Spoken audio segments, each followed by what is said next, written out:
Oh, I'm finally going to talk about TJ Watt. It's just not going to be what one might expect. Good morning to you. Good Thursday morning. I'm Dejan Kovacevic of DK Pittsburgh Sports. This is Daily Shot of Steelers. It comes your way bright and early every weekday if you're into hockey and or baseball. I also offer daily shots of Penguins and Pirates. I hope you'll check those out too. TJ's going to sign. There'll be an extension. I've maintained this from the outset, never wavered on it over the months that have followed, and I have no intention of wavering, no matter how this ends up playing out, including visibly at St. Vincent College, meaning TJ's there, he's a hold in instead of a hold out, kind of does his own drills off to the side the way he did once before, the way Minka Fitzpatrick did not all that long ago. And then the deal gets done because, as Mike Tomlin put it better than anyone else, when you have two sides that are interested in the same outcome, you'll find a way to get there, and they will find a way to get there. So tune out the noise, tune out the clickbait, tune out the hot takes, and focus instead on where TJ's going to be when the games get going. Because this is a subject of real relevance to the coming season.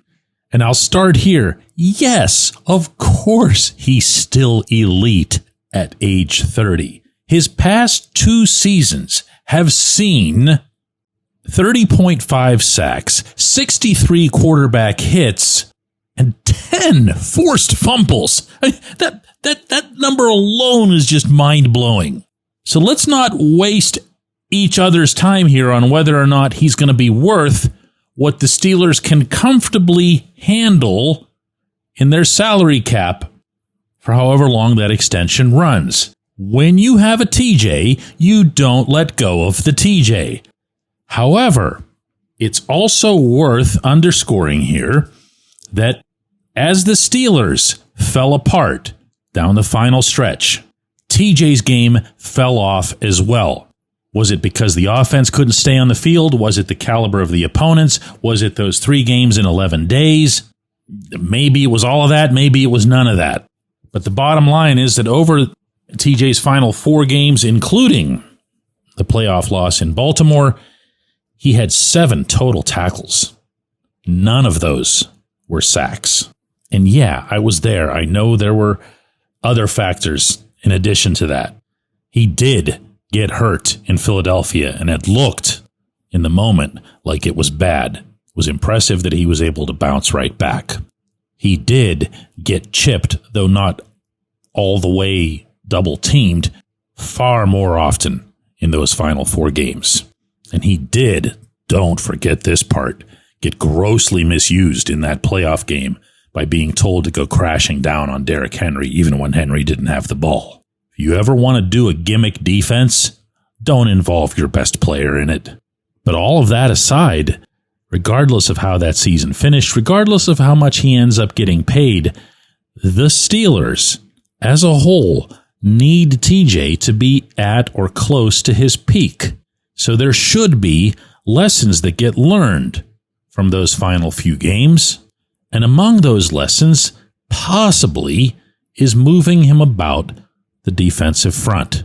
It's come up. It's been acknowledged by Mike Tomlin, by Omar Khan, by Terrell Austin, by TJ himself.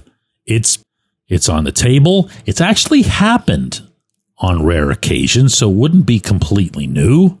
And I'd be really surprised, depending on how this contract scenario plays out from the timing standpoint, how much of training camp and or preseason practices TJ ends up participating in, if they don't attempt, at least, to do something, even if it's just to keep the opponents guessing a little bit more often. If you want me to be honest here, though, I don't think it'll stick. And I'm not sure that it'll need to stick. And my reasons for this really don't have a whole heck of a lot to do with TJ himself. If we're getting real here, a couple of things are true. One is that we as Pittsburghers have become really lazy in analyzing this team's defense. And I'm pretty comfortable including most people into that. I'm sure it's not all of them. As soon as something doesn't go right for the defense, we all run back to Old Faithful, and that's why isn't TJ just taking the football away from everybody? Or I haven't heard TJ's name called in like 10 or 15 minutes, as if that's the expected norm for an edge rusher in the NFL. The other factor is, and I don't think anybody really enjoyed acknowledging this, certainly not on the inside, but this defense had been expected for some time now to be able to get after the quarterback in different ways, including from the defensive interior. And it hadn't been. Cam Hayward has been tremendous, and he had a wonderful year, deserved to be All-Pro. But as we've established many times over in recent years, Cam can't get that job done alone. Cam can't afford to be doing everybody's job, including the ones who are supposed to get back to the quarterback, and still do his own job. Whereas if Cam has legit help on that defensive line, or he gets legit help from the, at least once a month blitz from somewhere, then sure, he can get back there and do some damage. But others have to do that. If all any team has to worry about in attacking the Steelers' defense from a pass protection standpoint is where's 90 and how do we stop him, they're going to do it. It's the equivalent of intentionally walking somebody in baseball. If you want to stop TJ, you can just have two people on him or even just chip him. He can't hit a home run if he's handed first base. But if you get what you want to get out of Derek Harmon, if you get what you want to get out of Keanu Benton, and you weren't getting it this past season, if you get the kind of blitz action that maybe you can throw into the mix from Jalen Ramsey or even one of the inside linebackers, they're allowed to go after the quarterbacks too, then what do you know? You're not going to see as much attention to TJ, and you're going to see TJ being TJ right where he was. When we come back, J1Q. This segment of Daily Shot is brought to you by our good friends at Mike's Beer Bar. They're located on Federal Street, directly across from PNC Park. Mike has more than 500 beers on tap, including from more than 50 local breweries. Stop in and say hello. Tell Mike we sent you. Mike's Beer Bar.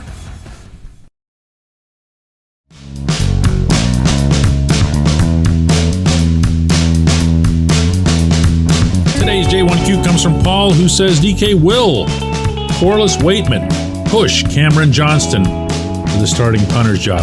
Good time of year to tackle topics like this, by the way, before we get into training camp and all this stuff is going on, and everyone tends to forget all about the specialists and, for that matter, the entire special teams.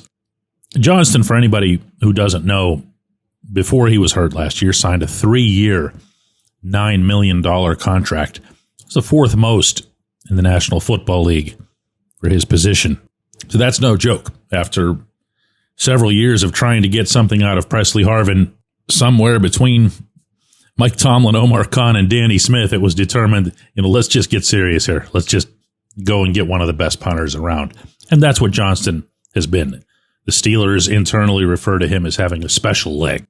And he does. I had a talk with him, brief but fruitful, about his knee and his health and everything and how it's holding up. And he just all smiles and everything. You can tell he's a little bit wary of being asked about it, but that's also part of being a professional athlete.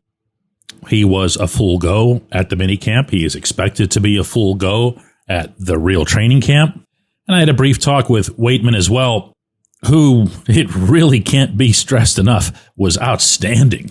Not just as a replacement, not just as the emergency backup. He was just outstanding. So I can attempt to portray some sort of camp duel or whatever here, but that's not what this is. If Johnston's healthy, he's the guy, and he'll be the guy next season as well through this contract. But I should also point out here that Waitman is signed through the coming season as well, and he's not exactly cheap. His cap hit for the coming year is $1.1 million. Now, you're not going to have two punters, but what you have here, and this is going to sound grim, but it's part of what a GM has to do, you have insurance against one or the other getting hurt. And if neither of them do, and this is obviously what you would hope as a human, one stays, the other one gets cut, but the other one, whoever that is that gets cut, and let's presume that it's Waitman, he's going to get snapped up like this. Or you could have a team lose a punter at some point through training camp or the preseason, and that happens, and they need somebody, and you can make a little bit of a trade and bring yourself some kind of draft pick back. So is there a competition? I mean, I guess you could say that, but even that would come into more of a health context than anything else. For example, if Johnston isn't booming the ball to the moon and back, then you have a pretty good idea that he's not healthy, in which case Waitman would be the guy that would be favored. But there's nobody that's expecting that.